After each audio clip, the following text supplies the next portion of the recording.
मैं पाल बिरादरी ही नहीं, मैं भारतीय जनता पार्टी, आप देखेंगे कि पूरे जो भारत में इन लोगों ने कटेंगे, बटेंगे, छटेंगे, लूटेंगे, पीटेंगे, घसीटेंगे, यही सब चल रहा है। लोगों के बीच में भेदभाव करना, आपसी लोगों के बीच में हिंदू मुस्लिम करना इनका प्रमुख मुद्दा और एजेंडा रहा है। और इसी मुद्दे के तहत उन्होंने कल गणपत पाटिल नगर में उन्होंने देखा कि विभिन्न समुदाय के लोग हैं जो उनके साथ हमारे साथ है। मैं तो कहना चाहूँगा पूरा उत्तर भारतीय समाज ही आज घोसालकर परिवार के साथ खड़ा हुआ है, वो यादव हों चाहे पाल हों हमारे, या हिंदू भाई हों मुस्लिम भाई हों। मैं आपको कहना चाहूँगा, देखिए कि लोग कहते थे, एक बहुत बड़े नेता ने कहा था यहीं किसी मुंबई में अपनी सभा में कि मुंबई महाराष्ट्रात मुंबई है पण मुंबईत महाराष्ट्र दिसत नहीं। लेकिन मैं आपको कहना चाहूँगा कि इस मुंबई में जिसको पूरा भारत देखना, वो मुंबई आए। तरह तरह के हम लोग अपने जाति जैसे उत्तर प्रदेश के लोग हैं, बिहार के लोग हैं, कर्नाटक के लोग हैं, हरियाणा के लोग हैं, पंजाब के लोग हैं, हर क्षेत्र के लोग आए हों। उसी तरह का वार्ड नंबर 1 है हमारा इस मुंबई में। वार्ड नंबर 1 की भी रचना ऐसे यहाँ पर क्रिश्चियन बांधव हैं, उत्तर भारतीय बांधव हैं, मुस्लिम बांधव हैं। आज हमारे गणपत पाटिल नगर हरियाणा समाज के लोग हैं, बंजारा समाज के लोग हैं। और आपने देखा होगा कि विनोद घोसालकर, अभिषेक घोसालकर दिवंगत हमारे,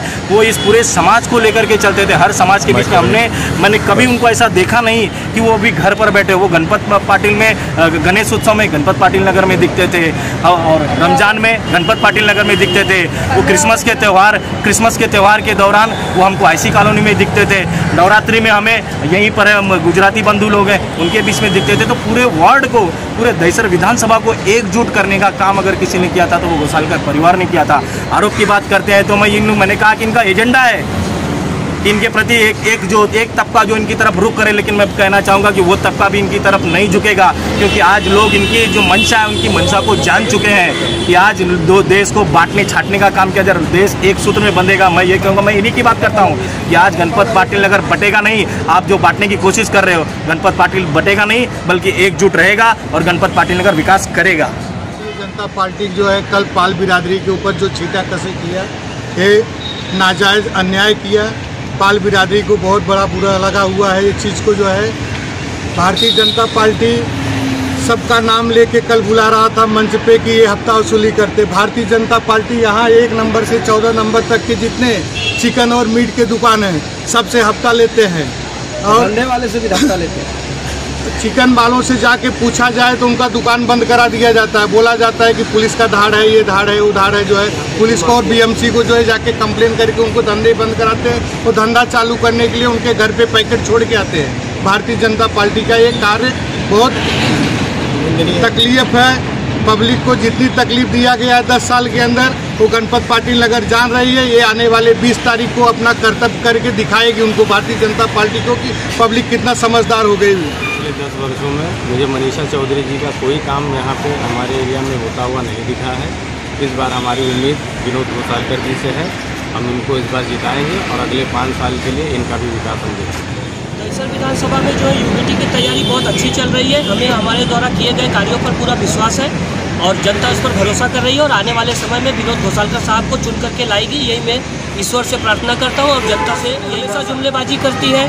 कल भी इन लोगों ने बोला कि हमारे यहाँ फलाना स्टार आ रहा है, इनके यहाँ लोग आ नहीं रहे हैं क्योंकि इन्होंने 10 साल में कोई काम ही नहीं किया है। तो इसलिए स्टार के नाम पर, अभिनेता के नाम पर लोगों को जो है यहाँ पे जमा करने की कोशिश कर रहे हैं लोगों को। कल जो है आप यहाँ पे जो गणपत पाटिल नगर में कार्यक्रम हुआ उसमें लोग किस तरीके का रिस्पांस दे रहे हैं ये आप लोगों को भी अच्छे से पता है। बात करते हैं ये लोग। गत 10 वर्षों से मैं बात करूं तो भारतीय जनता पार्टी का यहाँ पर विधायक था, यहीं पर इनका सांसद था, और केंद्र में सत्ता थी इनकी 10 वर्षों से, और लगभग सहयोगी में इनकी 10 साल से ये लोग राज्य में सत्ता भोगे।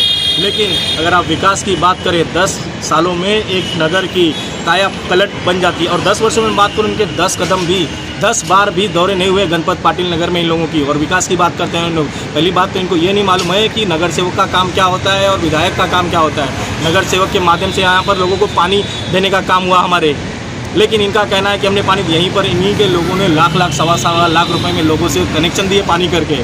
बिजली की बात करते हैं, 2,500 हज़ार रुपये एनओसी तक वसूली गई इन लोगों के माध्यम से। तो ये क्या विकास की बात करेंगे? मूलभूत सुविधा होती है विधायक का कि आपकी सड़कें देनी चाहिए, लोगों को गटर देनी चाहिए। आज शौचालयों की हालत क्या है? मैं बात करूँ कि हमारे नगर अभिषेक भाई के कार्यकाल में जो शौचालय बने थे वही शौचालय है। आज शौचालयों की हालत ऐसी है कि लोग उस शौचालय में जाने की बात तो छोड़ दीजिए, उसके आसपास से नाक तक नहीं दिया जाता है। तो मैं क्या विकास की बात करूँ इन लोगों के लिए? इस गणपत पाटिल नगर का वासी होने के नाते मैं खुद भिन्न करता हूँ कि ये लोग क्या कर क्या रहे हैं ये लोग सत्ता में बैठ करके। आप हमको सपना दिखाते हैं कि सुनहरा घर वगैरह, हमको हमारी मूलभूत सुविधाएं दे दीजिए आप लोग, जिससे हम लोग आज वंचित है गणपत विगत 30 वर्षों से ज़्यादा अधिक सालों तक के लिए। सर्वांना जय महाराष्ट्र। जे काही आरोप प्रत्यारोप लागत आहेत आमच्या घोसाळकर साहेबांवर किंवा आमच्यावर, जे कार्य आहे ते 10 वर्षामध्ये इथे मनीषा चौधरी मॅडमने काहीही केलेलं नाही। कधी कोणत्या गल्ली बोळात त्या फिरलेल्या नाही आहेत। लोकांना काय त्रास होतोय, लोक किती घाणीतनं जात आहेत, पाण्याचा त्रास, लाईटीचा त्रास, हे सर्व आमच्या घोसाळकर साहेबांनी, अभिषेक घोसाळकर साहेबांनी केलेलं आहे। हे घोसाळकर साहेब काम करायचे आणि त्या येऊन इथे त्यांच्या नावाचा बॅनर लावायचा, पण आत्ताही हे सगळं खोटे आरोप आहेत आणि ह्याच्यापुढे आमचं काम खूप जोरात राहणार आहे। आमच्या तेजस्वी मॅडम घोसाळकर साहेब ह्या निवडून येणार हे आम्हाला 100% आम्हाला हे माहीत आहे आणि आम्ही खूप जोरदार, आम्ही कार्यकर्ते पण आहोत आणि इकडचे रहिवासी आहोत, खूप जोरदार आमचं काम चालू आहे। आणि हे सगळे आरोप खोटे आहेत की कुठं काय वसुली करतायत किंवा काय करतायत, असं काही नाही। समाज कल्याणाचं काम चालू आहे, हे सगळे आरोप खोटे आहेत। जय महाराष्ट्र।